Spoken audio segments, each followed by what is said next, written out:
welcome to another Giant Slayer TFT Top 5 Countdown video. Today our analysts will be listing the top 5 compositions for patch 1022.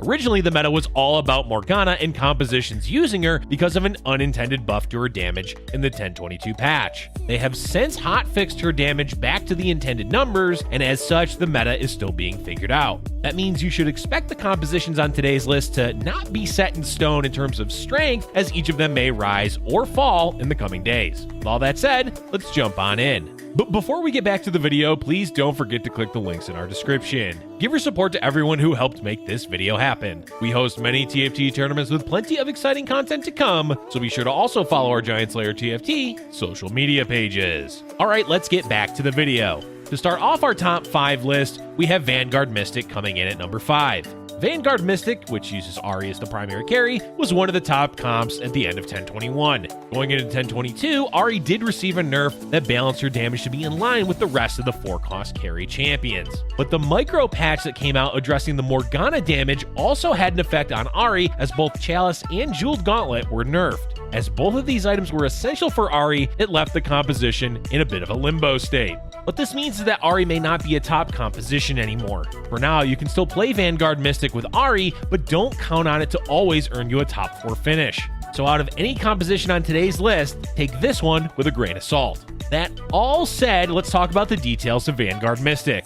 Ahri is, of course, the primary damage dealer for this build, so you really need her for this to work. The secondary carry is generally Sejuani with defensive items, as her AoE and crowd control is very good. Other than Ahri and Sejuani, the other core champions are Cassiopeia, Yuumi, Janna, Thresh, and Aatrox. Shen can also be used instead of Janna, and Hecarim can work as a 4th Vanguard. Ideally, you want to find either a Mystic Chosen or a Vanguard Chosen so that you can fit in 4 Vanguard, 4 Mystic at level 8. Getting a Chosen Ahri is nice for getting an instant 2-star Ahri, but it does mean that you have to either prioritize Vanguard or Mystic, so be sure to scout the lobby to check what you need. As far as items go, it's important to stack your Ahri so that her AoE does as much damage as possible. Before the hotfix patch, it was common to run Infinity Edge with Jeweled Gauntlet, but it seems Death Cap and Jeweled Gauntlet may overall be better now. For Sejuani, any defensive items do well, but specifically Bramble Vest and Dragon's Claw will keep her alive the longest. And despite being nerfed, Chalice is still quite good. Give it to Yuumi to buff your Ahri with it alongside another ranged Mystic like Janna. Okay, let's move on to Sharpshooters, which are coming in at number 4 on today's list. Sharpshooters began to fall off real hard at the start of 1022 because Morgana and Dazzler were everywhere along with Talon. This made life very difficult for a squishy backline composition like Sharpshooter, not to mention the damage reduction of Dazzler being a real nuisance. But we're past the reign of Morgana, as Witch Week is over. Sure, Enlightened compositions are still a thing, but they are nowhere near as common, and that means Sharpshooters can rise once again as a top comp. Even better for Sharpshooters are the changes to 2 Sharpshooter, since you don't always have to commit to 6, you can just play Jinx and Jhin with a wider assortment of useful traits. That said, 6 is still the common way to play them. So what's the core build when running Sharpshooters? We'll focus on the 6 Sharpshooter variation, which used, you guessed it, all of the Sharpshooters, with one of them being a Chosen Sharpshooter. Besides those champions, you want to run a strong front line with good crowd control, so Sejuani is the go-to. Aatrox is worth running alongside Sejuani for 2 Vanguard and additional CC. Beyond that, you can run any utility champion, with Azir being one of the most common. Not only does he have useful CC that knocks back melee units from your backline, he also adds a bit of extra health to your board with his Sand Guards. As far as items go, you generally want Shojin with a Rage Blade on your Jinx. This will allow her to cast her ability often, especially at the end of a fight. Jhin can use typical physical damage items such as Infinity Edge, Death Blade, and Giant Slayer.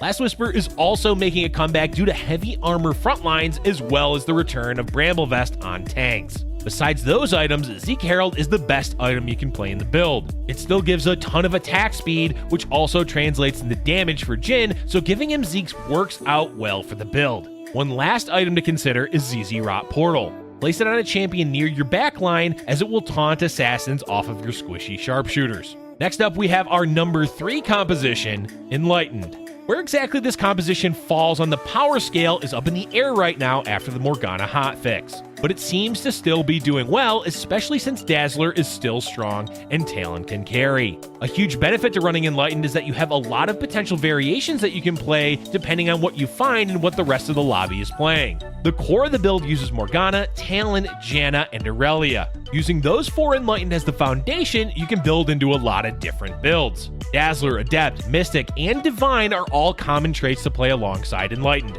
A typical build at level 8 will look something like Morgana, Talon, Janna, Aurelia, Shen, Lux, Pyke, and either Sejuani, Yone, or Ezreal. But as we said, there's a lot of variations that you can play for Enlightened.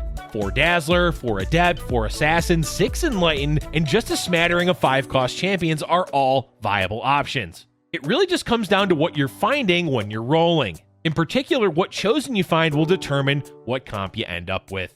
As far as items, your primary carry is Talon, so you want to stack him with Infinity Edge, Guardian Angel, Quicksilver, or Deathblade. Basically, 1 damage item, 1 defensive item, and then the 3rd item can really be anything. Morgana is still useful for her ability, so giving her Morellonomicon is a good idea, but stacking damage items on her may not be that useful. Instead, look to stack Ezreal or Yone with items as a secondary damage dealer. Overall, this composition is still finding its place in the meta, but if you're looking to play a really flexible comp that can consistently top 4, we recommend playing Enlightened. Moving along, we have Dusk as the number 2 composition. Dusk is back. Well, it really only left because of War Week, as Static Shiv and Divine absolutely destroyed Riven and made playing Dusk quite difficult. Of course, Static Shiv did get a buff against shielded targets in 1022, but it's rarely being used now as an item, so it's safe to use Riven as a carry once again. In addition to that, Dusk is another flexible trait, so you can slot in quite a few other synergies to do well against most of the meta compositions. So yes, Dusk is once again playable, with the core 3 champions being Riven, Thresh, and Cassiopeia. Vayne can be used as a 4th Dusk in case you're unable to find a chosen Dusk or a spatula. That said, if you find either of those, you can play 6 Dusk, which is one of the stronger variations. Alongside 4 Dusk, you can play all sorts of synergies. Grab Shen for Mystic, and maybe you can go Adept with Aurelia and Yone. You want more CC? Pick up Sejuani or Aatrox. Is there a lot of damage in the lobby? Aim to play 4 Mystic. The flexibility of Dusk has really been one of its best features. As we said, Riven is one of the carries, so you will usually need extra damage besides just her. Jhin is a great pair with Vayne for 2 Sharpshooter, or you can just grab an Ashe and play her with another Hunter. Even Enlightened can be mixed with Dusk to form a hybrid of both comps. All in all, the highest chance of doing well with Dusk is to try and hit 6 Dusk, as the damage output of your Riven will be quite high, even without ability power items. All she really needs is defensive items like Guardian Angel, Bramble Vest, and Dragon's Claw. Besides that, you can stack whichever secondary carry you find with actual damage items. And the composition coming in at number 1 for today's list is Ashe Hunter. Basically, you can call this Ashe Carry because, oh boy, are there a lot of compositions that you can use Ashe in. Just to name a few, there's 6 or 9 Elderwood with Hunter, Brawler Hunter, Vanguard Hunter, and just throwing Ashe into any build that has a decent frontline to protect her. You may be wondering, why is Ashe suddenly top dog again? The largest reason is the hotfix to Morgana, making it possible to run backline carries, as you won't be running into Dazzler and Enlightened compositions every single round anymore. Another reason is that Infinity Edge now properly works with her flurry of arrows, as it was bugged in the past. And the last reason is that having Hunter brings a ton of extra burst damage to the table. Alright, we listed a bunch of compositions that use Ashe, but which are the best? Honestly, any of them can do well enough, but if you're looking to run a specific build, it's either going to be 6 Elderwood or 6 Brawler. Both of those variations provide a lot of protective frontline champions while giving Ashe access to the Elderwood trait. Along with Elderwood and Brawler, you do want to run at least one other Hunter, maybe even 2. Warwick is an easy choice since he's also a Brawler, but Kindred can output a lot of damage and serve as a secondary carry. Not to mention, Kindred is one of the best champions you can run during Stage 3 to win rounds. As far as what Chosen to look for, Ashe is the obvious top choice, but Kindred with Hunter Chosen is also good, same with Warwick. We mentioned it earlier, but Infinity Edge is a top tier item now on Ashe since it will work properly. You can pair it with Last Whisper or Deathblade and Ashe will do tons of damage, especially when the Hunter trait procs. Quicksilver is still a must-have, as it is on any carry, as you don't want her to be CC'd early on by things like Adept, Dazzler, or Aatrox. Overall, Ashe is a flexible carry that fits into a multitude of builds. Just keep in mind that she will be contested, so it may be difficult to find a 2-star of her. And that is going to be it for our top 5 compositions for patch 1022. But before we go, we have a few honorable mentions to talk about, starting with Moonlight. Moonlight is the easiest way to refer to Diana and Lissandra carry compositions. Both are playable, with the goal being to make one of them the carry as a 4-star champion.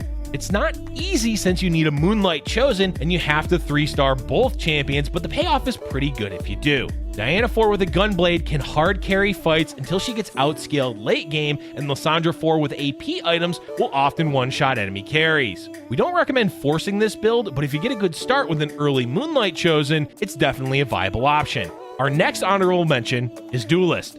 Duelist did fall off quite harshly due to Morgana, Dazzler, and Adept being so prevalent, but with Morgana nerfed and those traits falling off slightly in priority, it may be time for Duelist to rise in the meta.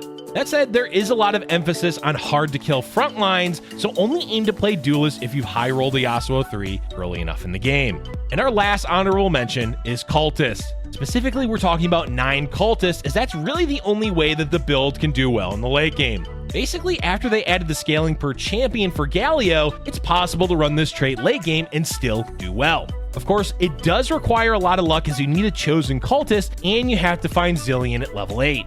If you can meet all of those requirements and 3-star a few of the champions, then yes, 9 cultists can place well in games. It will be hard to pull off, so don't try to force this build, only try to do it when you've managed to roll into it naturally. And that is all for today, folks. The meta feels much healthier now that Morgana has been hotfixed, but it's a bit all over the place. There's a lot of viable comps available, but the meta hasn't settled, so it's hard to say which are truly the strongest. Let us know in the comment section below which compositions you've been having success with, and if there's anything we didn't talk about that you'd like to see on a future list. Thank you for watching, and if you're enjoying our content, be sure to hit the like button and subscribe for future Giant Slayer TFT videos.